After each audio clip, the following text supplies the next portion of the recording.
Louvado seja nosso Jesus Cristo, meu nome é José Eduardo Câmara e hoje nós nos unimos ao Carmelo para celebrar um grande místico do século XX, o Beato Maria Eugênio do Menino Jesus, carmelita descalço. Eu gostaria de fazer uma breve meditação dos seus escritos, particularmente sobre o papel do Espírito Santo e da santidade no apostolado. Ele foi um grande enamorado do Espírito Santo, um grande mestre de vida espiritual, autor desse famosíssimo tratado, Quero Ver a Deus. E hoje nós vamos fazer uma breve meditação de outros dos seus escritos, publicados sobre o título Ao Sopro do Espírito, Oração e Ação.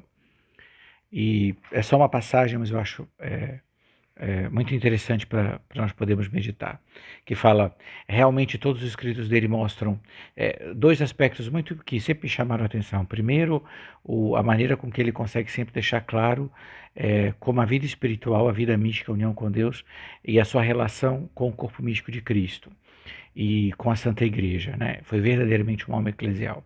E o papel único que tem o Espírito Santo nessa obra de santificação, ele o santificador. Então aqui ele vai nos falar de novo sobre o Espírito Santo. Os santos e os mestres da vida espiritual, diz ele, nos dão os detalhes sobre essa união a realizar com o Espírito Santo. Encontramos em Santa Teresa, por exemplo, as etapas que devemos superar para chegar a essa colaboração perfeita. Essa é a nossa união, né? Uma união com o Espírito Santo, uma colaboração perfeita com o amor. Quero sublinhar isso a fim de pôr em relevo esta verdade. O trabalho de união com Deus não tem somente por finalidade realizar uma união íntima, mística com Deus. Não tem como única finalidade trabalhar apenas para a glória de Deus e a santificação da alma.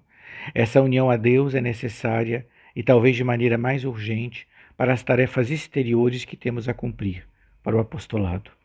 Se o apóstolo não está unido com Deus, seu trabalho de apostolado se ressentirá e será imperfeito.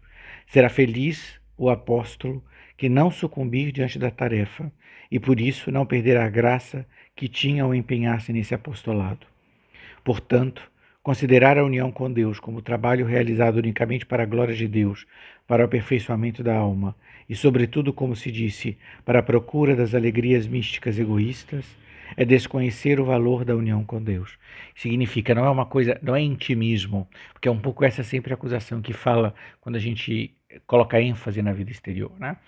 Na vida interior, na vida mística, na vida de oração, na primazia da oração. É um intimismo, não. A finalidade da vida de oração é sim a glória de Deus, é sim a união com Deus, mas é também o apostolado, é dar vigor ao apostolado. Sem essa vida interior, não tem por que a gente fazer apostolado. Nós não teremos nem o elan missionário, nem o efeito será o mesmo, né?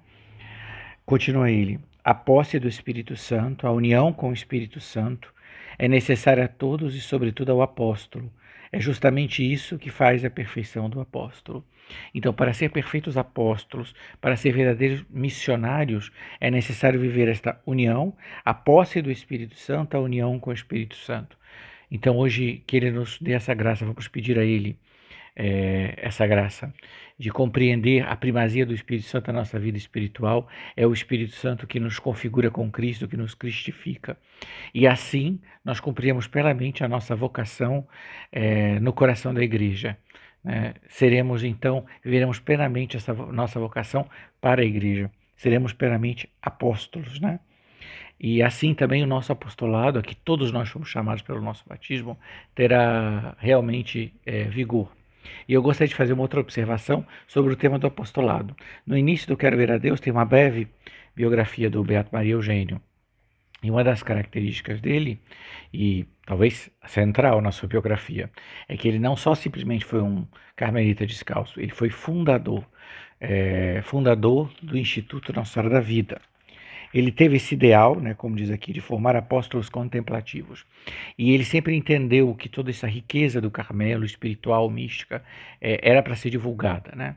E assim também surge esse grande desejo e a fundação do Instituto Nossa Senhora da Vida. Para quem não sabe, o Instituto Nossa Senhora da Vida é um instituto secular. Os institutos seculares são um grande dom para a igreja. Talvez das formas de vida consagrada seja um dos menos conhecidos. Mesmo muita gente que está há muito tempo na igreja sabe o que é uma monja, um monge, um frei, uma religiosa de vida ativa, mas não sabe o que é um instituto de vida secular, no qual se pode viver plenamente a sua consagração a Deus no mundo. Então, tem uma citação do Beato Maria Eugênio sobre o Instituto Nossa Senhora da Vida que eu gostaria de ler. Foi o Espírito Santo que criou o Instituto Nossa Senhora da Vida e o aperfeiçoou. Ele tem um projeto muito preciso e seguro. Este projeto nasceu em mim com o desejo de transmitir a espiritualidade do Carmelo, esta doutrina que deveria ser realizada de uma maneira viva. Tinha a impressão de que esse tesouro devia ser divulgado com humildade e largueza, que não era um tesouro para alguns privilegiados. Com efeito, o amor de Deus quer se comunicar, quer se espalhar, e isto não apenas no mundo religioso, mas também nos bulevares, nas periferias, por toda parte onde existam almas que Deus chama à sua intimidade divina. E eu acho isso muito bonito, sobretudo nos tempos de hoje, é entender que este chamado à união com Deus é para todos e deve ser levado a todos, né? Às ruas, às praças, a todos os trabalhos, a todas as profissões. Então também hoje rezemos ao Beato Maria Eugênia do Menino Jesus, que envia muitas vocações ao seu Carmelo, ao seu amadíssimo Carmelo, mas também ao Instituto Nossa Senhora da Vida. Deus lhe pague.